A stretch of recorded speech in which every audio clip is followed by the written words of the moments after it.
મહારાજ કી જય.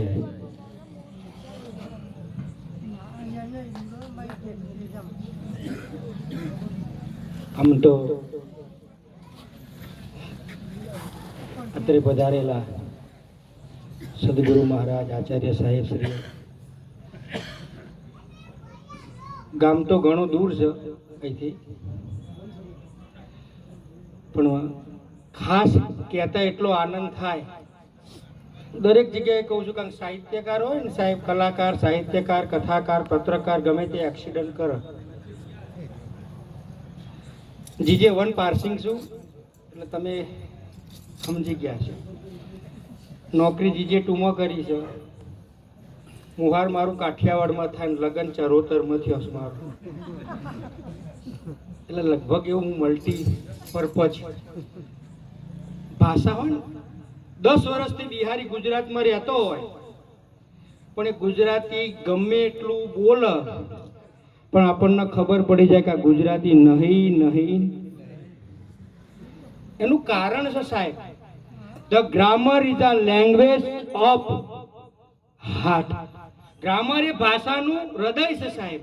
અને જ્યાં સુધી ગ્રામર ના આવડે, વ્યાકરણ મતલબ, મહારાજ ઇંગ્લિશ બોલે એટલે મને થોડું છે મારે કોઈ બોલવું જોઈએ, પણ it is not important to go to heaven after believe, but it is important to create heaven some one heart before believe.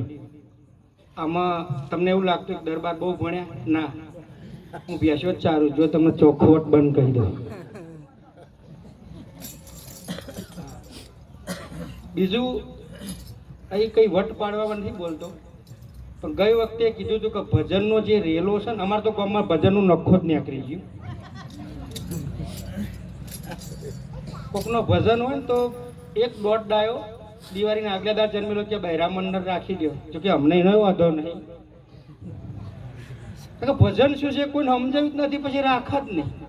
અમે ભજનો ભરવા 5-6 જણા જેલા એક આશ્રમમાં, તો હું આખું મેકીનું અભરતો, પણ બાજુવાળે ઠું મારે દરબાર જાગો ને, હું જાગ્યો કે ભજનો અભરણ. શું ચઈ લીટી આવી કે મને ખબર નહીં, કે હું તો ઊંઘતો તો તન ચોઈ ખબર. પણ લીટી એવી હતી કે મૂળ કમળને મધ્યમાં લાવી ઉન્મૂન ધ્યાન લગાએ જો. મુદ્રાઓ જે ખરી ને મુદ્રા, એમાં ઉન્મૂન મુદ્રા આવે. સોમદાસ બાપુએ,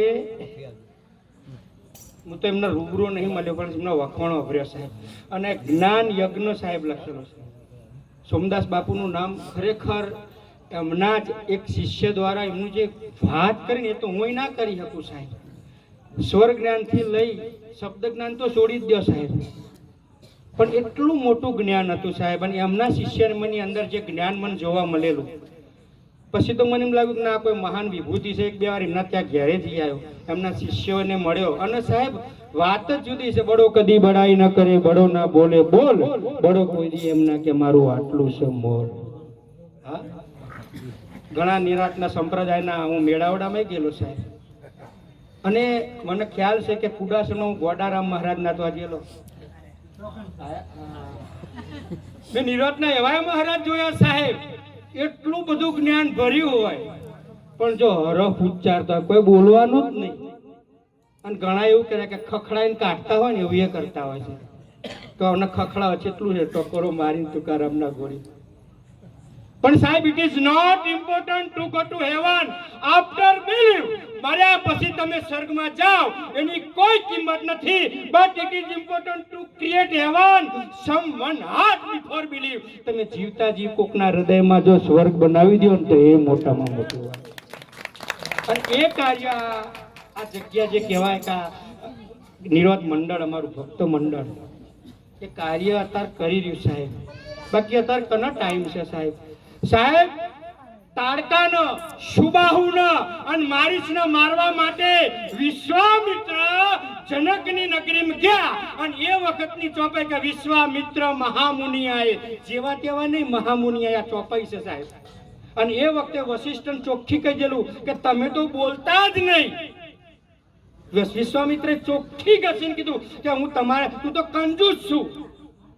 આવું ચોખવટ બાન વશિષ્ઠજીને વિશ્વામિત્રએ કીધેલું, કારણ કે વિશ્વામિત્ર હતા ને એ ક્ષત્રિય હતા અને વશિષ્ઠ એ બ્રાહ્મણ હતા. અને સાહેબ, એ વખતે વિશ્વામિત્રએ ફક્ત એક ગાય માંગેલી. આવું રામાયણમાં ઉલ્લેખ છે. ગાય માગેલી, પણ સાહેબ કોઈને ખબર નહીં ગાય નથી માગી. શું માગ્યું તો ખબર છે? સિદ્ધિ માગેલી.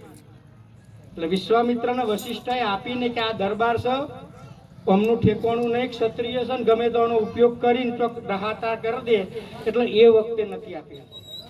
અને એ વિશ્વામિત્રએ સુબાહુને મારવા, તારકાને મારવા, અને એ વખતે વિશ્વામિત્રને કોકે સવાલ કર્યો કે હે વિશ્વામિત્ર, યુ આર કેપેબલ, તમે આમના માટે ખાલી જડ સાટી દો તો બધા મરી જાય, પણ તમે રોમને ચમ બોલાયા? અને ત્યારે વિશ્વામિત્રએ ચોખવટ બંધ કીધેલું કે અમને હું મારી શકું, પણ અમને મારવા માટે મારે ક્રોધ કરવો પડે, મારા મૂળ સ્થિતિ છે બદલવી પડે, અને મારું જે છે ને બધું હું જે યજ્ઞ કરું છું ને એ તો લોક કલ્યાણ માટે કરું છું. મારું શરીરની અંદર જે મારી ભાવનાઓ બદલાય ને એ ન બદલાય, હારું કામ કરું છું ને એટલું મેં રોમને મારવા માટે બોલાયા છે.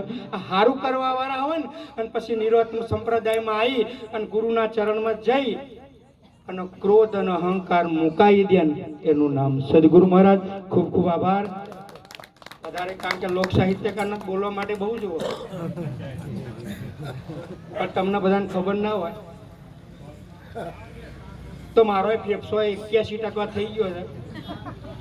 પલ્મોલોજીની ટ્રીટમેન્ટ લીધી છે, પંપ લઈને જ આવ્યો છું, પણ આ બધાના દર્શન થયા, મારું નસીબ કહેવાય. આવ્યો નંબર લાગ્યો. ખૂબ ખૂબ આભાર. જય ગુરુ.